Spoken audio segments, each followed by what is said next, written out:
Oh, you are not ready for this one. The streets are buzzing, the whispers are getting louder, and the tea, it's boiling. Word just broke that Boosie, yes, that Boosie, has officially cut a federal plea deal, and trust me, the implications are wild. According to the quiet but deadly chatter in certain corners, this move could have J. Prince and his infamous Dice crew staring down federal heat so intense you can feel it from here. Now, we're not talking about your average oops, got caught with a weapon type of situation. No. If these whispers have even a grain of truth, this deal could blow the lid off a high-stakes, years-running dice game racket that's allegedly been targeting rappers like lambs to the slaughter. And guess what? The same feds who've been sniffing around the Duke the Jeweler murder, you remember that tragedy, are now circling back to every single person connected to those dice nights. Yes, including Boosie. And now that he's made this little arrangement with the government, everyone's asking the same burning question: is Boosie just saving his own skin? Or is he about to spill names that could dismantle one of the most feared networks in all of hip-hop? Because if even half of this is true, we're talking about J. Prince himself, the man long accused of running Houston's so-called check-in culture. Being dragged into a federal storm you can't just charm your way out of. And honey, the internet is already connecting the dots, wondering if Boosie just served mob ties up on a silver platter. How it all spiraled out of control. This whole web of drama. It's unraveling because of one dice game. The same night Duke the Jeweler lost his life. And if you've been around Houston long enough, you've heard the whispers. These friendly dice games that somehow always end with the house walking away smiling. Dice has been part of the underground scene in Houston forever, but the games tied to J. Prince Jr.? Different beast entirely. These aren't just a couple of buddies tossing dice on a basement floor. These are invite-only, high-roller events with stacks of cash on the table and an unspoken rule. You check in so the house knows exactly who's in the room, but here's the alleged twist. These games are rigged. Street talk says Mob Ties runs it like clockwork. You lure in rappers and big money players, keep the drinks flowing, cash stacked, and let the dice do their magic. And that magic supposedly comes from dice that have been prepared, shaved, weighted, tweaked, so the odds always lean toward the house. Even Charleston White said it out loud, though people didn't want to hear it. Everybody in Texas know what the play is. If you're a rapper, a celebrity, and you check in with them, they bring them bad dice on you. Why you think they did the jeweler like that? They couldn't get him. That's why they had to. According to insiders, the system runs like a well-oiled machine. 3 guys in rotation, 1 rolls, 1 holds, 1 swaps. The goal is simple. The house wins every time. And allegedly, J. Prince Jr. takes about 30% off the top. The night everything changed. Enter Duke the Jeweler. He wasn't some clueless newbie walking into a Shark Tank. The man had just been at a Boosie concert, dripping in millions worth of custom ice, carrying the kind of confidence only a seasoned player can bring. Somehow that night, Duke ends up with dice that weren't meant for him, and then he starts winning. First a few thousand, then tens of thousands, until suddenly Duke is up around $100,000. You can see it in the footage, the shift in the room. Smiles disappear. Whispers start. The air changes from party to problem. Because in a game built for you to lose, winning that big isn't lucky, it's a threat. Minutes later, Duke walks to his car. No crew, no security. Shots ring out. Before anyone can process it, he's gone. Jewelry still on him, cash untouched. Which means this wasn't a robbery. This was about control.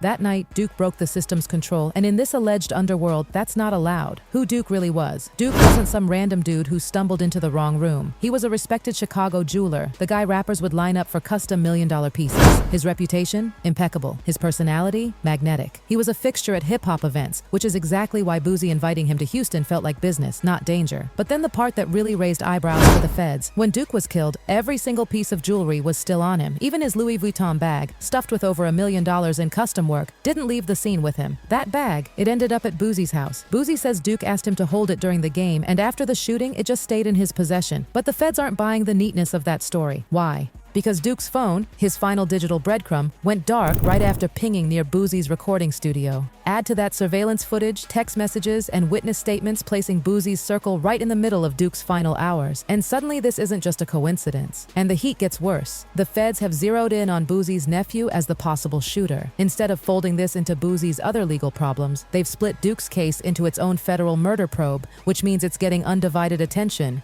And that Louis Vuitton bag? It's not just an accessory in this story. It could be the very reason Boosie's name sits in bold letters inside those federal files. Here's where things go from bad to boiling for Boosie. The Duke the Jeweler murder investigation? The feds didn't just lump it in with his 2023 gun case. Oh no, they split it off on purpose. And if you know how the game works, you know that's a textbook pressure move. See, when the feds isolate a case, it's because they want the spotlight laser focused. It gives them leverage. Help us with this, and maybe we help you with that. They dangle a little leniency on one side, and in exchange, they want names, details, and receipts on the other. In this case, it's loaded with potential landmines for Boosie's crew. For starters, Duke's phone, the last ping before it went dark, was near Boosie's recording studio. That's not just suspicious, it's the kind of breadcrumb trail feds love to follow. Then there's the physical evidence. Prints found inside Duke's rental car that link directly to people in Boosie's circle. Add in the witness statements, and it's no wonder investigators are tightening the noose. And here's the kicker Boosie can't control: the whispers that his own people might already be talking. In Fed cases, it only takes one person to crack. One scared co-defendant, one "I just want to go home" confession, and it snowballs. Stories change, timelines shift, and the fastest way to protect yourself? Give the feds exactly what they want. The inevitable question: who would you flip on? If you're Boosie, sitting there with a federal gun charge hanging over you, a murder probe on the side, and your own crew may be turning on you, that deal starts looking like a lifeline. But here's the thing. There are only two names that deal would be worth to the feds: J. Prince Jr. or his father, J. Prince. And let's be real, J. Prince Jr. is already under heavy public suspicion. We've now got two of the most high-profile dice games under his watch ending in bloodshed. First, Duke the Jeweler, hours after leaving a game. Then Takeoff, killed right outside another one. Different nights, different circumstances, but the same ugly pattern: big money, big names, and gunfire before sunrise. Industry voices are not holding back. The hip-hop world isn't exactly whispering about this anymore. Whack 100 has flat-out accused J. Prince Jr. of running setups designed to lure high-profile rappers into unwinnable games. Charleston White called these dice nights traps, with loaded dice and tight control, where the wrong win can make you a target before you've even touched your winnings. And it's not just the rappers who are worried. Record labels are watching too. With the headlines circling the dice game controversies and the violence that follows, label execs are quietly telling their artists to steer clear. They know one wrong headline can sink an album rollout. And no brand wants to be tied to a situation that's one Instagram live away from becoming a murder scene. The federal endgame, mob ties under the microscope. If Boosie really opens up, it won't just rattle Houston, it could send shockwaves through the entire rap game. Up until now, a lot of the talk around mob ties has been street gossip. But the feds? They're allegedly running a bigger play. And this isn't just about dice games. It could connect directly to Houston PD. Recent sweeps in the city have taken down whole drug rings and violent crews, with the FBI, DEA, ATF, and ICE all teaming up with HPD. These operations weren't about taking out a few low-level guys. They were about dismantling entire organizations, from the street muscle to the money movers. And if they decide mob ties is next, they've already got the blueprint. Word on the street is there are sealed warrants tied to the crew right now, the kind that can quietly turn into arrests overnight. And with HPD's intelligence unit working directly with federal task forces, every favor, every off-the-record handshake, it's all under a microscope. The smoking gun they're waiting for. All it could take to blow this wide open? One solid piece of evidence, like a leaked video from those dice nights, showing exactly who was in the room, who handled the money, who gave the green light. That's not gossip anymore. That's case-closing evidence. And this is where Boosie's position turns dangerous. If he's really cooperating, the feds can offer protection. But in the streets, that kind of protection is a death sentence in its own right. Once people think you're feeding the other side, your name goes from whispers in the corner to threats in the open. Let's not sugarcoat it. If Boosie really starts naming names, it's not just going to rattle a few people. It's going to detonate the entire ecosystem that's been running behind the scenes in Houston for years. Mob ties has been more than just a name, it's been a power structure. Artists, promoters, and even certain brands have played by their rules, whether they admit it or not. If that network gets exposed from the inside, we're talking about events getting canceled, deals evaporating, and people suddenly unavailable for interviews because they don't want their name anywhere near this mess. And don't think the feds aren't planning for exactly that. Once they start pulling at the threads, they're going to follow the money trail. Every friendly loan, every appearance fee that came with a handshake agreement, every dice game win that might have been scripted. It's not just about who pulled the trigger, it's about who benefited from keeping the game rigged. The bigger picture, a city under surveillance.